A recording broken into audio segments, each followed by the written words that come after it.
On August 24, 1814, just miles from the White House, thousands of American troops broke and ran. The Battle of Bladensburg, remembered as the Bladensburg Races, decided the fate of Washington before the British ever reached the city. The Battle of Bladensburg, often remembered as the Bladensburg Races, was fought on August 24, 1814, during the Chesapeake Campaign of the War of 1812. The battle took place near Bladensburg, Maryland, just miles from the American capital, and would become one of the most humiliating defeats in United States military history. On that sweltering summer day, a disciplined British force made up of experienced Army regulars and Royal Marines confronted a hastily assembled American defense. The U.S. force consisted of a mix of regular Army units, state militia, and naval personnel, many of whom were poorly trained and inadequately coordinated. As the British advanced, American lines collapsed with alarming speed.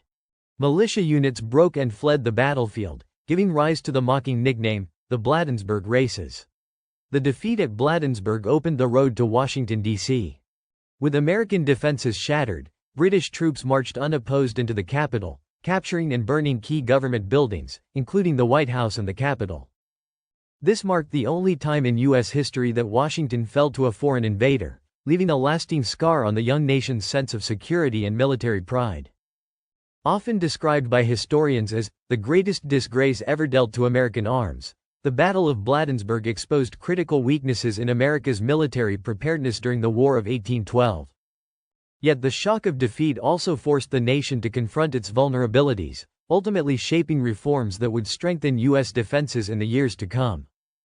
During the first 2 years of the War of 1812, from 1812 to 1814, British military strategy was largely shaped by events far beyond North America. Britain's primary focus remained the ongoing war against Napoleon Bonaparte and the French Empire in Europe, which limited the number of troops and resources available for operations in the United States. Despite this, British naval power steadily tightened its grip on the American coastline. By early 1813, warships of the Royal Navy, under the command of Rear Admiral George Cockburn, effectively controlled the waters of the Chesapeake Bay.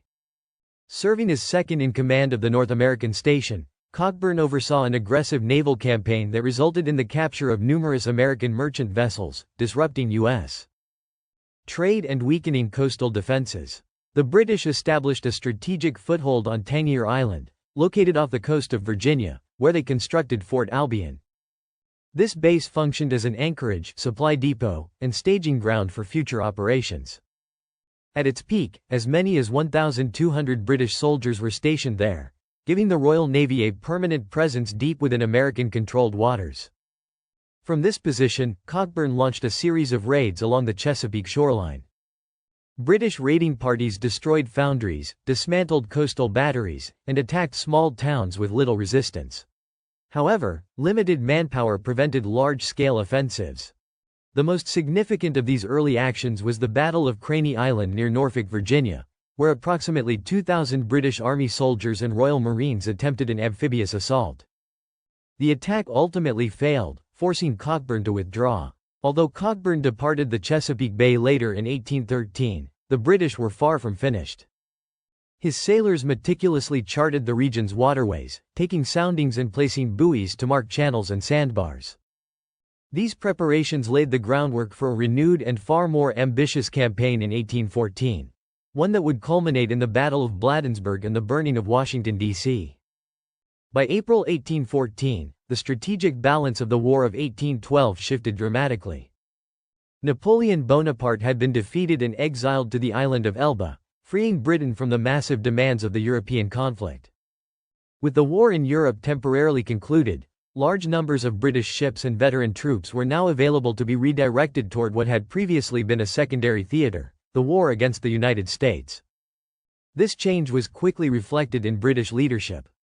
Admiral Sir John Borlase Warren was replaced as Commander-in-Chief of the North American station by Vice Admiral Sir Alexander Cochrane, a more aggressive and experienced officer. Cochrane harbored deep resentment toward the United States and was determined to prosecute the war with greater intensity. Under his command, British naval operations along the American coast became more coordinated and far more ambitious. While the majority of Britain's newly available forces were sent to British North America, where Lieutenant General Sir George Prevost prepared for a major invasion from Canada toward Lake Champlain and the upper Hudson River. London also approved a separate and highly significant operation. Henry Bathurst, the Secretary of State for War and the Colonies, ordered a brigade of approximately 2,500 troops to be dispatched to the imperial fortress of Bermuda. This force, commanded by Major General Robert Ross, consisted largely of seasoned veterans from the army of the Duke of Wellington. Their mission was not territorial conquest, but strategic disruption. From Bermuda, British forces had long overseen a blockade of the American coastline and occupied select coastal islands. Ross's brigade arrived aboard HMS Royal Oak, accompanied by 3 frigates, 3 sloops, and 10 additional vessels, forming a powerful expeditionary force. The intent behind this deployment was clear. British planners sought to launch raids along the Atlantic seaboard, drawing American troops and resources away from the northern frontier. By effecting a diversion along the coast, the British hoped to weaken U.S. defenses in support of operations in Upper and Lower Canada. This strategy would soon bring British forces deep into the Chesapeake region, and directly onto the road leading to Bladensburg, Maryland, and ultimately, the American capital. As British plans gathered momentum overseas, American leaders struggled to grasp the scale of the threat forming along the Atlantic coast. Albert Gallatin, President James Madison's chief negotiator with Britain, sent alarming reports from Europe following Napoleon's abdication, warning that British attitudes toward the United States had hardened significantly. With Britain no longer consumed by war on the continent, American officials now faced the prospect of a far more focused and determined enemy. On July 1, 1814, President Madison convened his cabinet to discuss the growing danger to the eastern seaboard, including the vulnerable city of Washington, D.C. Despite the warning signs, Secretary of War John Armstrong dismissed the idea that the British would attack the capital. He argued that Washington held little strategic value and believed Baltimore, with its thriving port and commercial wealth, would be the primary British target. In this assessment, Armstrong was only partially correct. British forces would ultimately strike both cities. 2 days later, on July 2, Madison took decisive action. He designated the region surrounding Washington and Baltimore as the 10th Military District of the United States Army. Acting without Armstrong's consultation, the President appointed Brigadier General William H. Winder as its commander.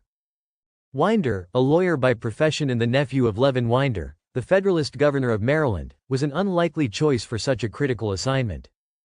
Though he had been commissioned in 1812 and promoted to brigadier general, his military experience was limited. He had only recently been released in a prisoner exchange after being captured at the Battle of Stony Creek in 1813. On July 5, Winder met with Armstrong to discuss defensive preparations. Recognizing the fragility of his position, Winder urged that militia forces be called up in advance of any British attack. Armstrong rejected the proposal, insisting that militia were most effective when summoned at the last moment. The disagreement set the tone for the weeks that followed.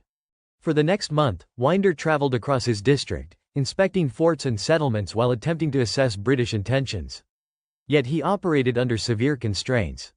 Armstrong failed to provide him with a proper staff, leaving the general without the organizational support needed to coordinate defenses.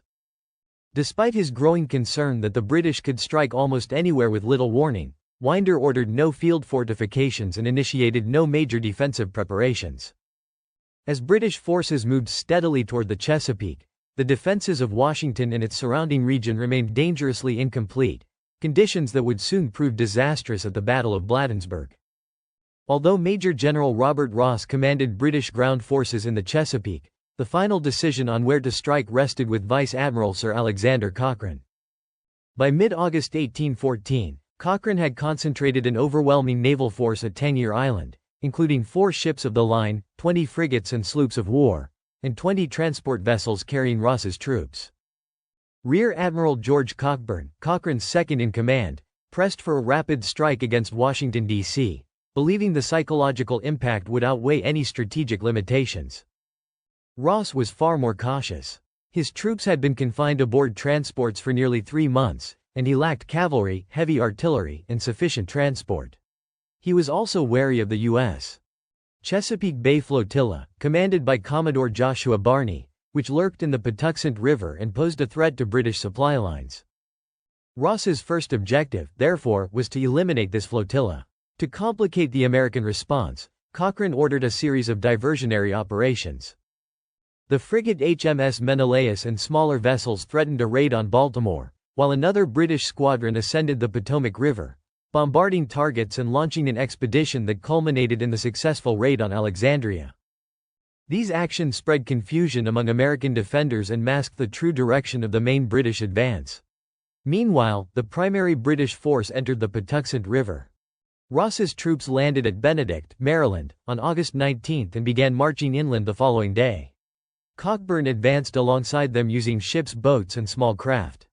By August 21, Ross had reached Nottingham, forcing Commodore Barney to destroy the Chesapeake Bay flotilla to prevent its capture.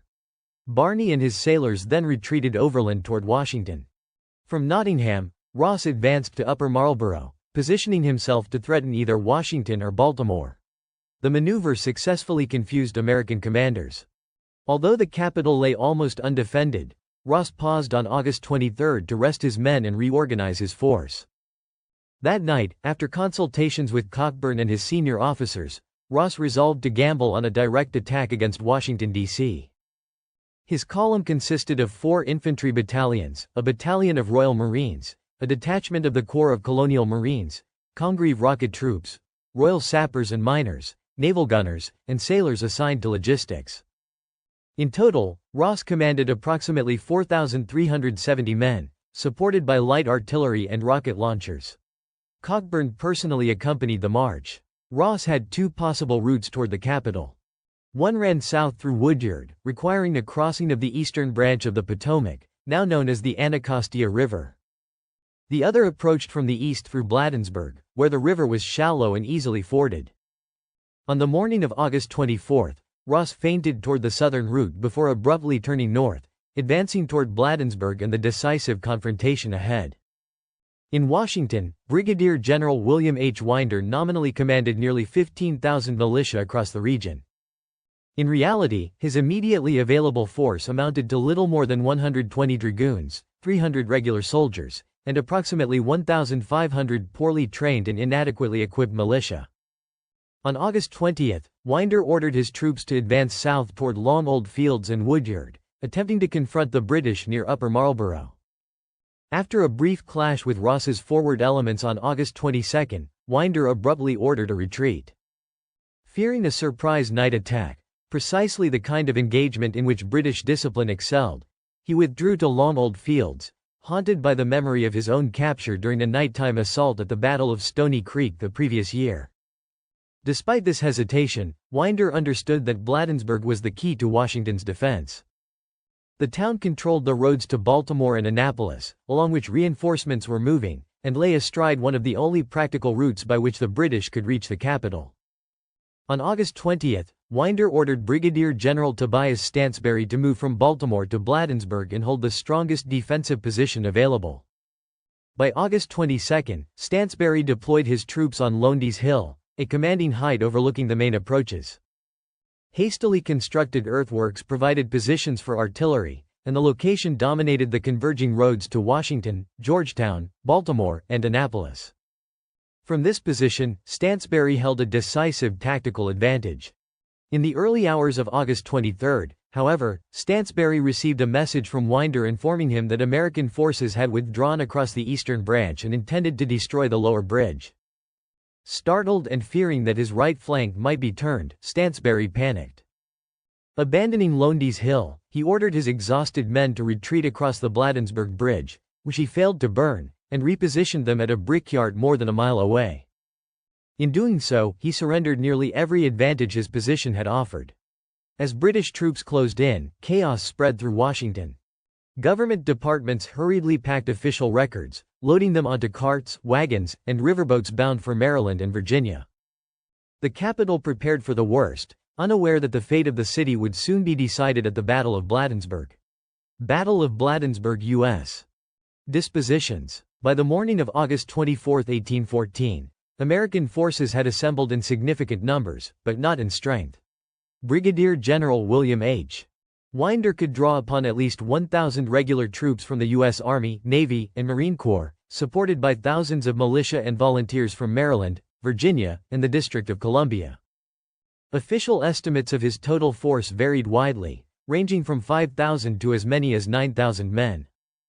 In his own report to the Secretary of War, Winder stated that he was able, through constant maneuvering, to place approximately 5,000 troops in front of the enemy at Bladensburg. British Commander Major General Robert Ross, meanwhile, believed the American force numbered between 8,000 and 9,000, including several hundred cavalry. Modern assessments suggest that roughly 7,170 American troops were available for the defense of Washington, with about 6,370 actually present at Bladensburg. The forward American position was held by Brigadier General Tobias Stansbury, commanding a mixed force of Maryland militia and volunteers. His troops included the 1st Maryland Regiment, 2nd Maryland Regiment, and 5th Maryland Regiment, along with 3 companies of volunteer riflemen under Major William Pinckney and 2 companies of Baltimore artillery equipped with 6 6-pounder guns. The quality of these units varied sharply.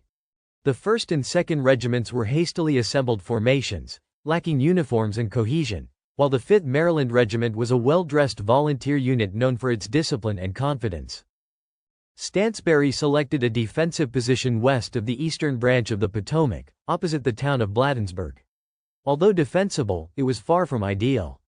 The artillery was placed in an earthwork hastily prepared by Colonel Decius Wadsworth, intended for heavier guns. The smaller 6-pounders mounted there suffered from a restricted field of fire and were unable to sweep the bridge with effective oblique fire. This left the crossing dangerously exposed. The Maryland infantry was deployed south of the artillery position, too far forward to protect the guns and fully exposed to British fire. The situation was worsened by interference from senior officials. Both General Winder and Secretary of State James Monroe altered Stansbury's dispositions without correcting their fundamental flaws. Monroe moved companies and detachments piecemeal, while Winder shifted the militia regiments into even more exposed ground behind the Baltimore artillery redoubt. Monroe attempted to strengthen the line by adding a militia artillery company under Captain Benjamin Burge, but the overall position remained weak. He also ordered 120 U.S. dragoons under Colonel Jacinthe Laval to occupy a nearby ravine, yet provided them with no clear instructions, leaving the cavalry ineffective. Behind and to the right of Stansbury's line stood a brigade of District of Columbia militia under Brigadier General Walter Smith. Smith's troops occupied a strong position along a creek and on rising ground, but coordination was poor. Smith had not conferred with Stansbury, and a gap of nearly a mile separated their forces. If Stansbury's line collapsed, Smith's exposed flank would be vulnerable. A battalion under Lieutenant Colonel Kramer guarded the creek, while nearby stood one of the most effective American formations on the field. This was the force commanded by Commodore Joshua Barney of the U.S. Navy. Barney's sailors and Marines manned a powerful artillery battery armed with 2 18-pounder guns and 3 12-pounders drawn from the Washington Navy Yard. Although originally assigned to destroy the lower bridge if necessary, Barney had argued directly with President Madison and the Secretary of the Navy that his men were needed at the decisive point. To his left were the 1st District Militia, a militia artillery company under Major George Peter, and a provisional battalion of U.S.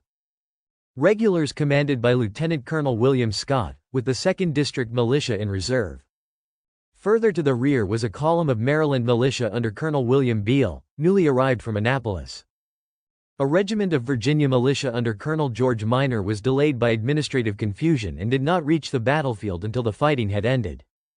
Minor's men had arrived in Washington without arms or ammunition, and when muskets were finally issued on the morning of the battle, bureaucratic disputes nearly prevented them from being used. By the time the British advance began, American forces were exhausted, confused, and unevenly deployed. Stansbury's men had endured 2 days of constant alarms and redeployments, while Smith's and Beale's troops had marched long distances through intense heat and humidity. Many units were already fatigued before the first shot was fired. These conditions, combined with poor coordination and flawed positioning, would have catastrophic consequences once the British crossed the bridge at Bladensburg. Around midday on August 24, 1814, Major General Robert Ross's British column reached Bladensburg. Almost immediately, the consequences of American misjudgments became clear. Had Brigadier General Tobias Stansbury held Lundy's Hill, the British advance might have been delayed at great cost. Had he fortified the sturdy brick buildings within Bladensburg itself, Ross's troops could have been drawn into deadly street fighting. Instead, the bridge remained intact, and American forces were positioned too far from the river to seriously contest a crossing. The British attack began with Colonel William Thornton's 85th Light Infantry, supported by light companies from other line battalions and a contingent of African American colonial Marines. As Thornton's men rushed the bridge, they were met with heavy fire from the Baltimore artillery and Major William Pinckney's riflemen, temporarily halting the advance. British officers later criticized the assault as premature, noting the lack of skirmishers and supporting units. Despite the setback, Thornton's troops gained a foothold on the southern bank and advanced in loose formation. The American artillery, armed primarily with solid shot, proved ineffective against dispersed infantry.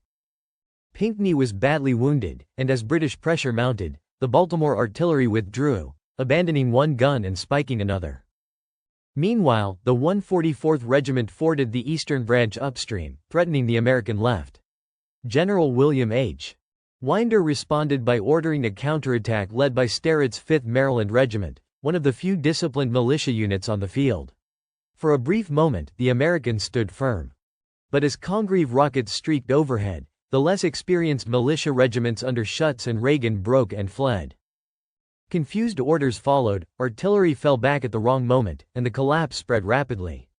The 5th Maryland was forced to retreat, and much of Stansbury's brigade dissolved in panic. The British advance continued into the next American line, where Brigadier General Walter Smith's militia and the powerful artillery battery commanded by Commodore Joshua Barney awaited them. Thornton launched repeated frontal assaults across a creek, only to be driven back by devastating artillery fire. Barney's guns, crewed by U.S. sailors and Marines, inflicted heavy casualties, and Thornton himself was severely wounded. Despite this resistance, the British maneuvered around Smith's exposed flank. Winder ordered a general retreat, but the command structure collapsed. The retreat order never reached Barney, whose position quickly became untenable when civilian wagon drivers fled with his reserve ammunition. With only a handful of rounds remaining, Barney's sailors and Marines continued to fight, even counterattacking with hand pikes and cutlasses, shouting naval boarding cries as if storming an enemy deck. Eventually, British regiments moved to envelop Barney's position. To avoid annihilation, he ordered a withdrawal. Barney was wounded in the thigh and captured, though British officers later praised his courage and released him. Elsewhere on the field, Colonel William Beall's Maryland militia was pushed off its position after a brief and ineffective stand. With no clear contingency plan for retreat, American forces disintegrated. Conflicting orders were issued to reform, fall back on the capital, or retreat through Georgetown. Most militia units simply fled, abandoning the field entirely. The road to Washington, D.C. now lay open. Historian and journalist Steve Vogel later summarized the campaign succinctly, noting that Robert Ross conducted a brilliant campaign of deception, feinting, maneuvering, and doubling back in ways that paralyzed American leadership and prevented an effective defense at Bladensburg. The battle, remembered derisively as the Bladensburg Races, sealed the fate of the capital. If you found this deep dive into the Battle of Bladensburg informative, make sure to like the video to support historical content that goes beyond the surface. Subscribe to History Love for more in-depth documentaries on forgotten battles, turning points, and the stories that shaped our world. And let us know in the comments, could the Battle of Bladensburg have been saved, or was the fall of Washington inevitable?